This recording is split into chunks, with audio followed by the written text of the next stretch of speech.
काल झालेल्या मिडवीक इव्हिक्शनमध्ये वर्षाताई उसगावकर मराठी बिग बॉसच्या घरातून बाहेर पडल्या।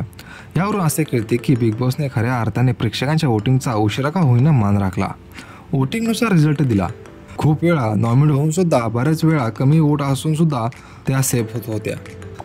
त्यामुळे प्रेक्षकांना असे वाटायचे की बिग बॉसमध्ये काहीतरी राजकारण होत आहे वर्षाताईसाठी, कारण त्यांना कमी वोटिंग मिळूनही त्या बऱ्याच वेळा सेफ व्हायच्या। प्रेक्षकांनुसार वर्षाताईसारखे मराठी बोलणे अख्ख्या बिग बॉसमध्ये कोणाला जमत नाही। वर्षाताईंचा मराठी शब्दांचा शब्दकोश खूपच मोठा आहे, त्यामुळे बऱ्याच लोकांना नवीन नवीन शब्दही ऐकायला मिळाले।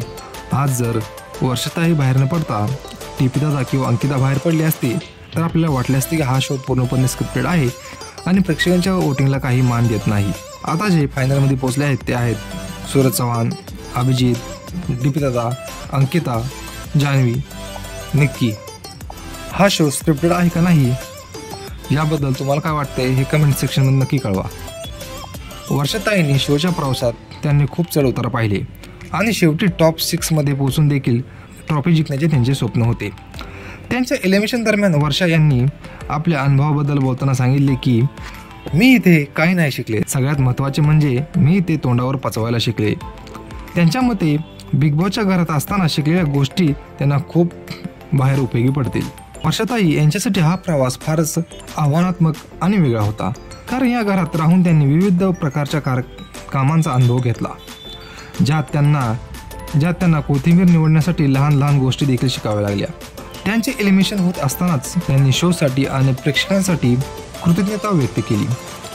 वर्षाताई यांच्या एक्झिटमुळे तांबोळी, अभिजित सावंत, धनंजय पवार, सूरज चव्हाण आणि अंकिता हे फायनलिस्ट ठरले आहेत। त्यांच्या एलिमिनेशन नंतर प्रेक्षकांमध्ये उदासीचे वातावरण होते, कारण त्यांची फॅन फॉलोइंग खूप मोठी आहे।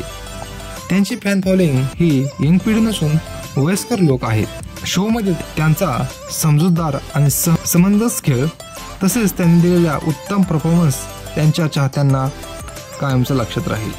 त्यांनी मराठी चित्रपटासाठी दिलेले त्यांचे योगदान खूप महत्त्वाचे व मोलाचे राहील। तुम्हाला काय वाटतंय, मराठी बिग बॉस कोण जिंकेल, कुणाला ट्रॉफी मिळेल, नक्की कमेंट सेक्शनमध्ये कळवा। असेच नवीन व्हिडिओ पाहण्यासाठी आणि मराठी माणसाला सपोर्ट करण्यासाठी आपल्या चॅनलला लाईक, शेअर आणि सबस्क्राईब करा। धन्यवाद।